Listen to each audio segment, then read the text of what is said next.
ಇನ್ನು ಪರಿಷತ್ ಚುನಾವಣೆಯಲ್ಲಿ ಬಿಜೆಪಿ ಶಾಸಕರು ಅಡ್ಡ ಮತದಾನ ಮಾಡಿರತಕ್ಕಂಥ ವಿಚಾರಕ್ಕೆ ಸಂಬಂಧಪಟ್ಟಂತೆ ಅಡ್ಡ ಮತದಾನದ ತನಿಖೆಗೋಸ್ಕರ ಬಿಜೆಪಿಯಲ್ಲೇ ಒಂದು ಹೊಸ ಸಮಿತಿಯನ್ನು ರಚನೆ ಮಾಡಲಾಗಿದೆ.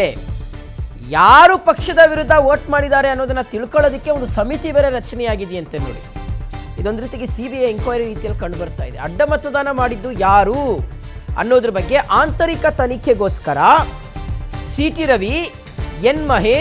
ಮಹೇಶ್ ತೆಂಗಿನಕಾಯಿ ಅವರ ನೇತೃತ್ವದಲ್ಲಿ ಒಂದು ಸಮಿತಿಯನ್ನು ರಚನೆ ಮಾಡಲಾಗಿದೆ. ಜೂನ್ 25ರ ಒಳಗೆ ವರದಿಯನ್ನು ಕೊಡಿ ಅಂತ ಸೂಚನೆಯನ್ನು ಕೊಟ್ಟಿದ್ದಾರೆ.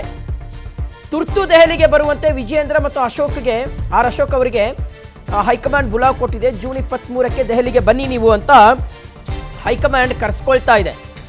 ಪರಿಷತ್ ಚುನಾವಣೆಯಲ್ಲಿ ಅಡ್ಡ ಮತದಾನ ಮಾಡಿದ್ದು ಯಾರು, ಆ 3 ಜನ ವಿಶ್ವಾಸದ್ರೋಹಿಗಳು ಯಾರು, ಅವರ ವಿರುದ್ಧ ಕ್ರಮ ಆಗಬೇಕು ಅಂತ ಹೈಕಮಾಂಡ್ ಸೂಚನೆ ಕೊಟ್ಟಿದೆಯಂತೆ.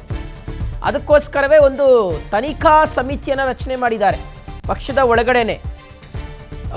ಸೊ ಇದು ಈಗ 3 ಜನ ಅಂತ ಅಶೋಕ್ ಅವರು ಹೇಳಿದ್ದಾರೆ. ಆ 3 ಜನ ಯಾರು ಅನ್ನೋದು ಗೊತ್ತಾಗ್ತಾ ಇಲ್ಲ. ಇದು ಸೀಕ್ರೆಟ್ ವೋಟಿಂಗ್ ಆಗಿರುವಂಥ ಹಿನ್ನೆಲೆಯಲ್ಲಿ ಯಾರು ವೋಟ್ ಮಾಡಿದಾರೆ ಅಂತ ಹೊರಗಡೆ ಬಂದು ಹೇಳ್ಕೊಳ್ತಾ ಇಲ್ಲ.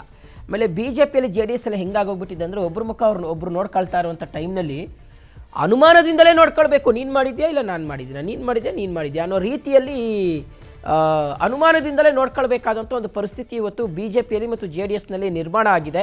ಇದು ವಿಜಯೇಂದ್ರ ಅವರಿಗೆ ನಿಜಕ್ಕೂ ಸಹ ತೀವ್ರ ಮುಜುಗರವನ್ನು ಉಂಟು ಮಾಡಿರತಕ್ಕಂಥದ್ದು. ಯಾಕಂದರೆ ಒಬ್ಬ BJP ರಾಜ್ಯಾಧ್ಯಕ್ಷನ ಮಾತನ್ನು ಮೀರಿ, ಪಕ್ಷದ ಶಿಸ್ತನ್ನು ಮೀರಿ ಈ ರೀತಿಯಾಗಿ ಅಡ್ಡ ಮತದಾನ ಮಾಡ್ತಾರೆ ಅಂತಂದರೆ ನೇರವಾಗಿ ಅದು ವಿಜಯೇಂದ್ರ ಅವರಿಗೂ ಸಹ ಬಂದು ಸುತ್ತಕೊಳ್ಳುತ್ತೆ. ಸೊ ಹಾಗಾಗಿ ಇದು ಬಹಳ ಸೀರಿಯಸ್ ಆಗಿ ತೆಗೆದುಕೊಂಡಿದೆ ಹೈಕಮಾಂಡ್.